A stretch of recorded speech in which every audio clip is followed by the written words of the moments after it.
रहे हैं ना, महाकुंभ के अंदर वो जो लड़की वहाँ पर पहुँची हुई थी वो तो माला बेचने गई थी, साधारण सी लड़की थी, वो साधारण परिवार से आई है, गरीब घर की लड़की है, तो साधारण फैमिली से है, तो उसको क्या था, वो फेमस होने के लिए तो आई नहीं थी, वो माला बेचने के लिए आई थी, अपना जीवन यापन करने के लिए आए थे कि हाँ चलो वहाँ से थोड़ा सा हम लोग माला बेच के कुछ पैसा कमाएंगे, घर चलेगा, वो इसीलिए गए थे वहाँ पर। उसके मतलब ये नहीं था कि वो फेमस होने के लिए आई थी। यह तो आप और हमारे जैसे लोग ही है जो उनको फेमस कर दिया, और उसके बाद उसकी क्या गुनाह है, उसकी क्या गुनाह है जो आप कह रहे हैं कि सरकार उनको क्या प्रोटेक्शन देगी? तो सरकार की तो जिम्मेदारी होंगे ना। महाकुंभ का आयोजन किसने किया?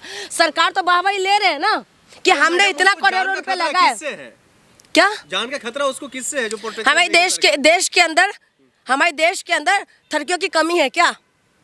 हाँ, कमी है क्या? आप बताइए ना। अच्छे खासे जो लड़कियां होते हैं, जो अच्छी खासी लड़कियां जो होते हैं, वो भी सारी सुरक्षित नहीं है। तो इन लड़कियों का जब इतना फेमस हो गया, उसकी सुंदरता देश ने देखा है, तो उसके बाद एक बात, अरे भाई महाकुंभ की बात नहीं कह रही हूँ मैं कुंभ के ऊपर सवाल नहीं उठा रही हूँ, ठीक है? मैं महाकुंभ में सवाल नहीं उठा रही, मैं ये कह रही हूँ जो लोग कुंभ के अंदर, तो बहुत सारे लोग जाते हैं, ये थोड़ी ना जाते कि सारे लोग एकदम सही लोग ही पहुंचे होंगे वहां पर। आप मुझे बताइए ना, उसको जो भी था, अब फिर से सवाल वही करे, कुंभ के अंदर थे तो बाहर नहीं गए, वो प्रोटेक्शन क्यों मांग रहे थे? वो खुद बता रहे कि इस तरीके की धमकी आ रही है, तो सरकार की जिम्मेदारी होती है, सरकार उनको प्रोटेक्शन दे। कौन हो सकता है? कौन हो सकता है? तो आम जनता ही हो सकता है, जरूरी थोड़ी ना कि वहाँ के अंदर के लोग हो। वहाँ के अंदर देखिए, वहाँ पर धार्मिक स्थान है, धार्मिक स्थान के लिए मैं कोई सवाल नहीं उठा रही हूँ, ठीक है? वहाँ पर आयोजन हो रहे, जिम्मेदार कौन है, योगी या सोशल मीडिया? क्या कह रहे? मोनालिसा को धमकी मिला, जिम्मेदार कौन है, योगी या सोशल मीडिया? पहली बात तो सोशल मीडिया है, सोशल मीडिया ने उनको फेमस किया, ठीक है? और लेकिन गलती ना तो सोशल मीडिया की है ना तो मोनालिसा की है। सोशल मीडिया में फेमस हुई, उसके बाद जो इस तरीके से माला बेचने के लिए आई थी, तो उसको माला बेचने के लिए देना चाहिए था। उसकी आगे पीछे कैमरा घूम रहे थे, और उसके बाद उसको दिक्कत हुआ तो सरकार से दुहाई लगाई, तो सरकार को भी प्रोटेक्शन देना चाहिए था। और सबसे बड़ी बात है, तमाम मीडिया जो कर्मी हैं वो लोग भी वो ये नहीं दिखाएंगे कि वहाँ पर कहाँ कमी है। महाकुंभ में आग लग गई, सुनिए पहले बात सुनिए, सवाल बाद में करिएगा।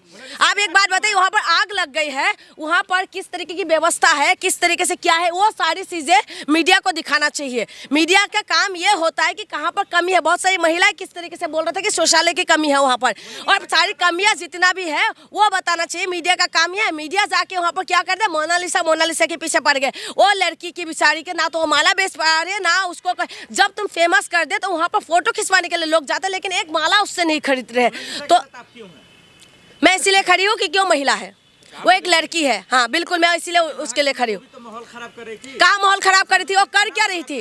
वो क्या कर रही थी ये बताइए ना, क्या कर रही थी? वो वहाँ पर जाके क्या हुआ? कुछ गलत काम कर रही थी? वो तो माला ही बेच रही थी, वो भी रुद्राक्ष का माला बेच रहे थे। उसमें उसकी गलती क्या है? जो रुद्राक्ष को हिंदू धर्म में बहुत मान्यता दिया जाता है और बहुत मानते भी है। उसे पहनने से कहते हैं लोग बहुत सारी चीजें अच्छे होते हैं, जितना मुझे पता है, ठीक है? रुद्राक्ष इसीलिए धारण किए थे जाते, कोई हाथ में पहनते, कोई सर पे पहनते, कोई गले में पहनते हैं, ठीक है? तो रुद्राक्ष का माला ही बेच रही थी, वो कोई गलत काम तो कर नहीं रहे थे। जो 20 रुपए की माला 100 रुपए में वो बेच रही है। देखिए बिजनेस है, ठीक है? बिजनेस में आप एक बात बताइए, आप एयरपोर्ट में चले जाइए, जो बाहर की जो 20 रुपए का बोतल है ना, वहाँ पर 200 रुपए में मिलते हैं, 100 रुपए में मिलते हैं। तो ये बिजनेस होते हैं, ठीक है? बिजनेस में यही होता है। देखना क्या है, उनकी भाषा आपने सुना है, जैसे नशा करके बैठे हुए हैं। बाबा को आप नशेड़ी कह रही हैं। आप इनको भाषा, उनको देखा आपने किस तरीके से वो बातें करते हैं, और उसके बाद किस नजर से देखना चाहिए मुझे बताइए। मैं देखिए इस सब चीज़ों में मैं यही कहूँगी, जो मेन मुद्दा है उसमें बात करिए।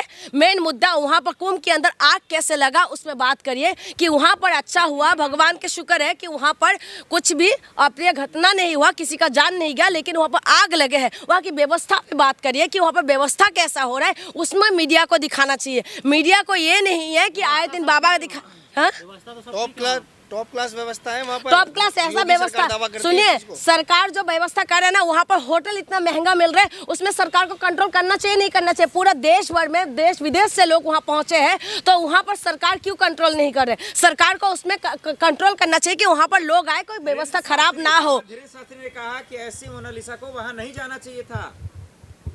धीरेन्द्र शास्त्री वही है ना जिन्होंने ये बोला है कि जो प्लॉट है, जो प्लॉट है महिलाओं को, जो प्लॉट है खाली प्लॉट की जैसे होते हैं महिला तो आप उन बाबा को किस नज़र से देखेंगे? आप मुझे बताइए। उनको बस महिलाओं के ऊपर सवाल करना होता है, क्या महिला वहाँ नहीं जाना चाहिए? क्या उसको मोनालिसा को पता था कि वहाँ पर जाने के बाद वो ऐसे फेमस हो जाएगी? क्या मोनालिसा को पता था? वो तो बस 2 वक्त की रोटी के लिए वहाँ गई थी ना, कि माला बेच के कुछ कमाएंगे और जिंदगी अच्छा होगा, इसीलिए गई थी ना वहाँ पर ये करने नहीं गई थी कि वो फेमस हो जाएंगी, इसीलिए नहीं गई थी। उसको नहीं पता था कि इस तरीके से कुछ बात होंगे और उसके बाद वो फेमस होगी, उसके बाद वो अपने खुद रोजगार के लिए तरस जाएगी, वो खुद वहाँ से वो निकलना पड़ेगा। वो इसी वजह से परेशानी हुई थी।